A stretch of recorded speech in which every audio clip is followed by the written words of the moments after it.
நீதான் மக்களவை எம்பிக்களின் எண்ணிக்கையை 850ஆக அதிகரிக்க வகை செய்யும் தொகுதி மறு வரையறை மசோதா இன்னும் சற்று நேரத்தில் நாடாளுமன்றத்தின் சிறப்பு கூட்டத்தொடரில் தாக்கல் செய்ய இருக்கிறது. நாடாளுமன்ற சிறப்பு அமர்வு இப்போது தொடங்கி நடைபெற்று வருகிறது.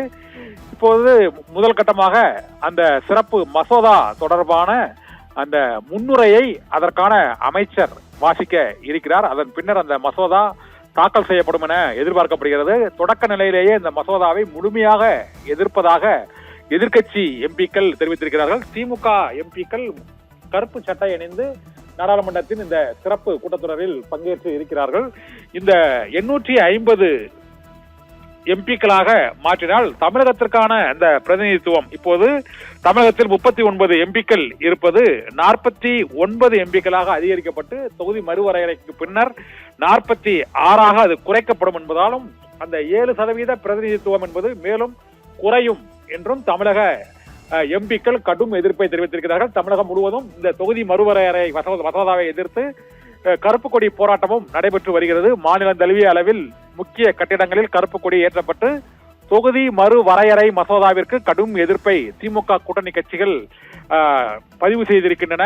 மக்களவை தொகுதியின் எண்ணிக்கையை இப்போது 543 என்ற எண்ணிக்கையிலிருந்து 850 என அதை உயர்த்துவதற்காக திட்டமிடப்பட்டிருக்கிறது. இதனால் அது ஹிந்தி ஹாட்லேண்ட்ஸ் என்று அழைக்கக்கூடிய ஹிந்தி பேசும் மாநிலங்களான மகாராஷ்டிரா, மத்திய பிரதேசம், ராஜஸ்தான், டெல்லி, ஹரியானா, ஜார்க்கண்ட், சத்தீஸ்கர் ஆகிய மாநிலங்களில் மட்டும் அந்த கட்சிகள் தேசிய கட்சிகள் வெற்றி பெற்றாலே இப்பொழுது அந்த அறுதி பெரும்பான்மையை 450 எம்பிக்களுக்கும் அதிகமான பெரும்பான்மையை பெறுவதற்கு இயலும் என்பதால் தென்னிந்திய மாநிலங்களில் தேர்தல் முடிவுகள் மத்திய அரசு அமைப்பதில் முக்கிய பங்கு வகிக்காது என்பதால் தென் மாநிலங்களுக்கான முக்கியத்துவம் குறைந்துவிடும். தமிழ்நாடு, கேரளா மற்றும் ஆந்திரா, தெலுங்கானா, புதுவை ஆகிய 5 தென் மாநிலங்களின் முக்கியத்துவம் மத்திய அரசை அமைப்பதில் அல்லது ஆட்சி அமைப்பதில் அங்கு அமைச்சரவையில் பங்களிப்பதில் தமிழக தென்னிந்திய மாநிலங்களின் பங்கேற்பு குறையும் என்றுதான் இந்த அறிமுக நிலையிலேயே இந்த தொகுதி மறுவரையறை மசோதாவுக்கு எதிர்ப்பு தெரிவிப்பதாக இந்தியா கூட்டணி கட்சிகளின் எம்பிக்கள் தெரிவிக்கிறார்கள். ஒன்று. மற்றொரு இரண்டாவது காரணமாக கூறுவது இப்பொழுது தேர்தல் நடைபெற்றுக் கொண்டிருக்கிறது. நாடு முழுவதும் சிலிண்டர் தட்டுப்பாடு, எரிவாயு தட்டுப்பாடு என ஒரு நெருக்கடியான சூழ்நிலை நிலவி வரும் நிலையில் மக்களை திசை திருப்புவதற்காக இந்த மகளிர் சிறப்பு ஒதுக்கீடு மசோதா என்ற பெயரில் தொகுதி மறுவரையறை மசோதாவையும் கொண்டு வருவதற்கு மத்திய அரசு முயற்சிக்கிறது என்றும் இந்திய அரசியலமைப்பு சட்டத்தை மாற்றுவதற்காகவே இந்த தொகுதி மறுவரையறை மசோதா கொண்டு வரப்படுகிறது என்றும் இந்த தொகுதி மறுவரையறை மசோதா நிறைவேற்றப்பட்டு 880 எம்பிக்களாக உயர்த்தப்பட்டு தென்னிந்திய மாநிலங்களுக்கான பிரதிநிதித்துவம் குறைக்கப்பட்டால் இந்திய அரசியலமைப்பு சட்டமே மாற்றப்படும்.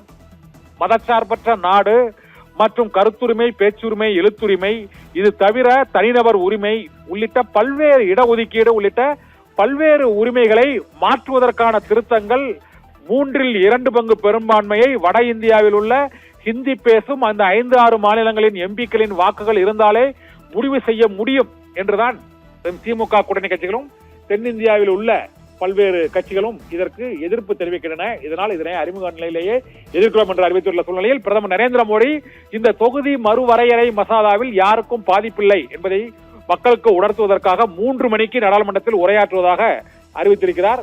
நாடாளுமன்றத்தில் 3 மணிக்கு அவர் உரையாற்றுகையில் இந்த தொகுதி மறுவரையறை மசோதாவில் என்னென்ன சாதக பாதகங்கள் இருக்கிறது, தென்னிந்திய மாநிலங்களின் அச்சம், விமர்சனம், கருத்து, எதிர்ப்பு ஆகியவற்றிற்கான பதிலையும் பிரதமர் நரேந்திர மோடி இன்று மாலை 3 மணிக்கு அவர் அறிவிப்பார் என எதிர்பார்க்கப்படுகிறது. தற்போது உள்ள இந்த மொத்த உறுப்பினர்களின் எண்ணிக்கை 540.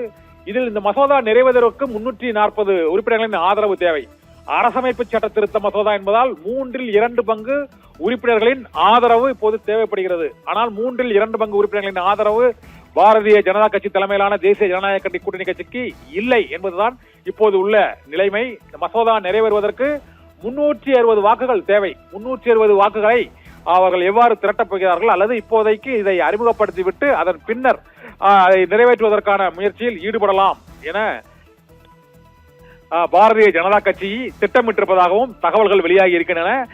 நாடு முழுவதும் அதிர்வலைகளை ஏற்படுத்தியுள்ள தொகுதி மறுவரையறை மசோதா நிறைவேறுமா அல்லது அதற்கு எந்த வகையிலான எதிர்ப்பு உருவாகும், பிரதமர் என்ன பதிலளிக்க போகிறார், இந்திய அரசியலமைப்பு சட்டத்தை திருத்துவதற்கான முயற்சியா என பல்வேறு விதமான சந்தேகங்களுக்கு இன்று நாடாளுமன்றத்தில் விடை கிடைக்கும் என எதிர்பார்க்கப்படுகிறது. இன்று நாளை மறுதினம் 3 நாட்கள் 5 மாநில தேர்தல் நடைபெற உள்ள முக்கியமான சூழ்நிலையில் இந்த மசோதாவை இப்போது நிறைவேற்றுவதற்கு அவசியம் என்ன என்பதுதான் அரசியல் கட்சிகள் அனைத்தின் கேள்வியாகவும் இருக்கிறது. பாரதிய ஜனதா கட்சி தலைமையிலான தேசிய ஜனநாயக கூட்டணிக்கு ஆந்திராவில் உள்ள 2 முக்கிய கட்சிகளும் ஆதரவு தெரிவித்திருக்கின்றன. தெலுங்கு தேசம் கட்சியின் சந்திரபாபு நாயுடும், அங்கு ஒய்எஸ்ஆர் காங்கிரஸ் அளிக்கக்கூடிய ஜெகன்மோகன் ரெட்டியும், அங்கு ஆளும் கட்சி எதிர்கட்சியாக இருக்கக்கூடிய 2 கட்சிகளுமே இந்த மசோதாவிற்கு ஆதரவு தெரிவித்திருக்கின்றன. ஆனால் ஜெகன்மோகன் ரெட்டி தென்னிந்திய மாநிலங்களுக்கான அந்த பங்களிப்பு பிரதிநிதித்துவத்தில் பாதிப்பு இருக்கக்கூடாது என்ற நிபந்தனையோடு ஆதரவு தெரிவிப்பதாக அவர் கூறியிருக்கிறார். மாநிலங்களின் அதிகாரத்தை பறிக்கும் செயல், அரசியலமைப்பு சட்டத்தை திருத்தும் முயற்சி மற்றும் தென்னிந்தியாவிற்கான பங்களிப்பு குறைப்பு என பல்வேறு விமர்சனங்கள், கருத்துகள் உள்ள நிலையில் மக்கள் தொகை அதிகரிக்கும் போது அதற்கு ஏற்றவாறு எம்பிக்களின் எண்ணிக்கையில் மாற்றம் செய்ய வேண்டியது இயல்புதான் என்று அரசியலமைப்பு சட்டத்தின் முக்கிய கூறு தெரிவிக்கிறது. இருந்த போதிலும் அதனால் மற்றவர்களுக்கு பாதிப்பு என்றால் என்ன செய்ய வேண்டும் என்பதையும் பரிசீலிக்க வேண்டும் என்றும் அந்த அரசியலமைப்பு சட்ட பிரிவு கூறுகிறது. அதன் அடிப்படையில் இந்த சட்ட பிரிவுகள் தொடர்பாக விவாதித்து முடிவெடுக்கப்படும் என எதிர்பார்க்கப்படுகிறது. 3 நாள் விவாதத்தில் என்ன முடிவை மத்திய அரசு எடுக்கப் போகிறது, எவ்வளவு பேர் வாக்களிக்க போகிறார்கள், அந்த 360 என்ற அந்த 3/2 பங்கு பெரும்பான்மை 600 அந்த 534 சட்டமன்ற மக்களவை எம்பிக்களில் தேசிய ஜனநாயக கூட்டணிக்கும் மற்றும் இந்தியா கூட்டணிக்குமான அந்த வித்தியாசம் என்பது இருவருக்குமே 250க்கு மேல் இருப்பதால் இது 3/2 பங்கு ஆதரவுடன் இந்த அரசியலமைப்பு சட்ட திருத்த மசோதா நிறைவேறுமா நிறைவேறாதா அல்லது நிலைக்குழுவுக்கு விவாதத்திற்கு அனுப்பப்படுமா என்பது கேள்விக்குறியாக இருக்கிறது. இன்று பிரதமர் உரைக்கு பின்னர் இந்த சந்தேகங்களுக்கெல்லாம் விடை கிடைக்கும் என எதிர்பார்க்கப்படுகிறது. நிகிதா.